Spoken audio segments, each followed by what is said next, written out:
నాకు కాలేజ్లో వచ్చేసి వెబ్ టెక్నాలజీ అని సబ్జెక్ట్ ఉంటుంది, మరీ అంతా నేర్చుకోలే, ఓన్లీ జస్ట్ ఎగ్జామ్ పర్పస్ నేర్చుకున్నాం. తర్వాత బయటకు వచ్చి చూసేసరికి మామూలు డిమాండ్ లో వెబ్ డెవలప్మెంట్ ఉంది, రియాక్ట్ ఉంది, దానిపైన ఉంటే మాకు ఫ్యూచర్ ఉంటుందని కాంటాక్ట్ అయ్యి జాయిన్ అయిపోయాం. ఒక ఇన్స్టిట్యూట్ లో జాయిన్ అయ్యే ముందు మనం చూసుకోవాల్సింది ఆ టెక్నాలజీ డిమాండ్ లో ఉందా లేదా అని చూసుకోవాలి. ఆ టెక్నాలజీ వాళ్ళు ఎలా నేర్పుతున్నారని చూడాలి. దానివల్ల మనకు ఫ్యూచర్ స్కోప్ ఉంటుందా ఉండదని చూసుకోవాలి. కాలేజ్ లో కోడింగ్ అంటే మామూలు బోర్డు మీద ఎక్స్ప్లెయిన్ చేస్తారు, అంత ప్రాక్టీస్ చేసే వాళ్ళం కాదు, అంత అర్థమయ్యేది కాదు.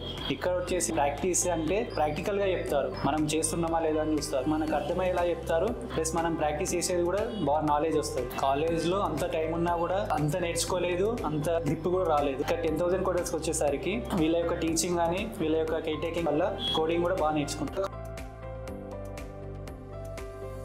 నా పేరు అఖిల్, నేను వరంగల్ నుంచి వచ్చాను. నా ఫాదర్ పేరు Srinivas, he's a farmer, and my mother name is Upendra, she's an home maker. నా బ్యాక్గ్రౌండ్ వచ్చేసి కంప్యూటర్ సైన్స్ అండ్ ఇంజనీరింగ్ 2023లో కంప్లీట్ చేశాను. మా కాలేజ్ నేమ్ వచ్చేసి S engineering college.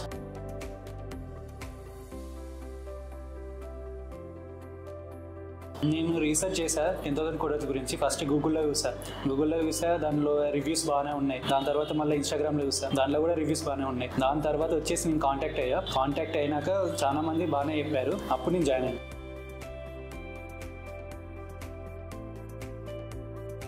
10,000 coders curriculum వచ్చేసి బాగుంది, కరెక్ట్ టైం ఉంటుంది. మామూలుగా మార్నింగ్ 10 to 7 వరకు ప్రాక్టీస్ చేపిస్తారు.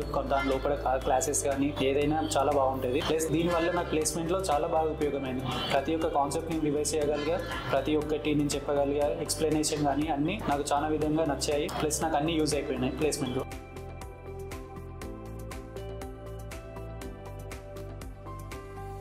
10,000 కోడర్స్లో ప్రాజెక్ట్స్ వచ్చేసరికి నేను చేసింది కామర్స్ వెబ్సైట్ కానీ రియాక్ట్ పైన 2-3 ప్రాజెక్ట్స్ చేశా. ఏంటి mini chat application using React and Firebase చేశా. దీనివల్ల నాకు నాలెడ్జ్ చాలా బాగా వచ్చింది. 10,000 కోడర్స్లో లైవ్ ప్రాజెక్ట్ ఇస్తారు, అవి నేను కూడా కంప్లీట్ చేశాను.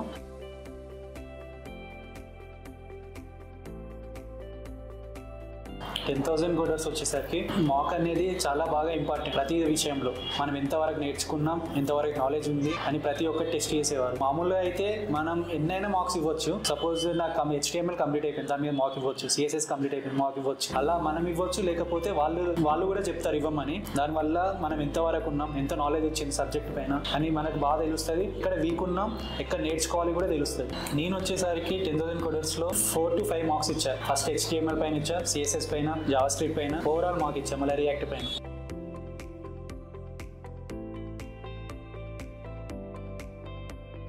10,000 కోడర్స్కి వచ్చేసరికి స్టార్టింగ్లో నేను కూడా నమ్మలేదు ప్లేస్మెంట్ ఇస్తారా ఇవ్వరా అని.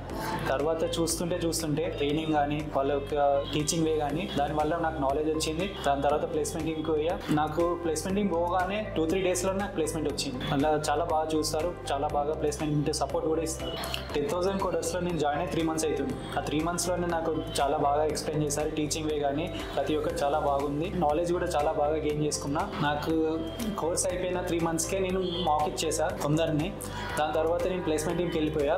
ఆ ప్లేస్మెంట్ టీంలో నాకు సపోర్ట్ ఇవ్వడం వల్ల 2-3 డేస్లోనే నేను ప్లేస్ అయిపోయాను. స్టార్టింగ్ అంత ట్రస్ట్ ఏం లేదు, తర్వాత వీళ్ళ ఒక ఫీడ్బ్యాక్ చూసి, వీళ్ళ ఒక ట్రైనింగ్ చూసి నాకు నమ్మకం వచ్చింది, బాగానే చేస్తారని. 10,000 కోడర్స్లో వచ్చేసరికి ట్రైనర్ బాగా చెప్పాడు. మాకు చైతన్య ట్రైనర్. నేను స్టార్టింగ్ నుండి HTML కానీ, CSS కానీ, జావా స్క్రిప్ట్ కానీ ప్రతి ఒక్కటి కాన్సెప్ట్ వైజ్ అన్ని విధంగా చాలా బాగా ఎక్స్ప్లెయిన్ చేశారు, చాలా బాగా చెప్పారు కూడా, అన్నీ అర్థమైనాయి మాకు. దాని తర్వాత సపోర్ట్ వచ్చేసరికి ప్రతి సపోర్ట్ ట్రైనర్ చాలా బాగా హెల్ప్ చేశారు. ఏమైనా డౌట్స్ ఉంటే క్లియర్ చేయడం కానీ.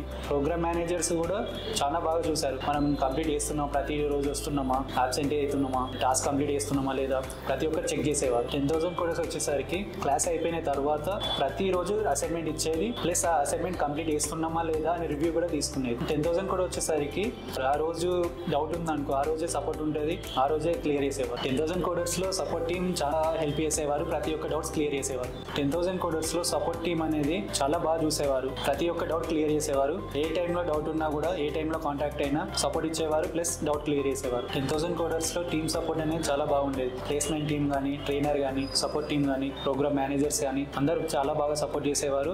ఏ టైంలో అయినా సపోర్ట్ చేసేవారు, ఏ టైంకి వెళ్ళినా కూడా మనకు సపోర్ట్ ఇస్తారు. ఆన్ టైంలో నాకు సపోర్ట్ అనేది దొరికేది.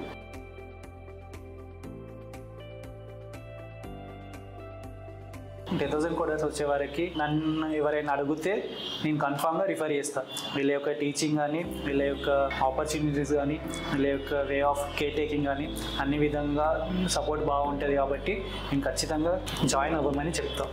Upcoming fresher batch in 10,000 coders వాళ్ళకి నేను చెప్పేది ఏంటి అంటే, మామూలుగా HTML CSS అందరు బాగానే చేస్తారు. జావా స్క్రిప్ట్ వచ్చేసరికి ఇంట్రెస్ట్ పోతుంది, లేకపోతే అర్థం కాకనో ఏదో విధంగా చేయలేరు. దానిపైన జావా స్క్రిప్ట్ కానీ రియాక్ట్ పైన కానీ చాలా బాగా ఫోకస్ పెట్టి ప్రాక్టీస్ చేస్తే వస్తుంది అందరికీ. అది ప్రాక్టీస్ చేసి వెంటనే మార్క్స్ క్లియర్ చేసామనుకో ప్లేస్మెంట్ టీం చాలా బాగా ఆపర్చునిటీ చూపిస్తారు. మనం వెంటనే అక్కడ కూడా చాలా బాగా వర్క్ చేసి కానీ మనం దానిపైన ఫోకస్ చేస్తే మనం just with in a week place అవ్వచ్చు.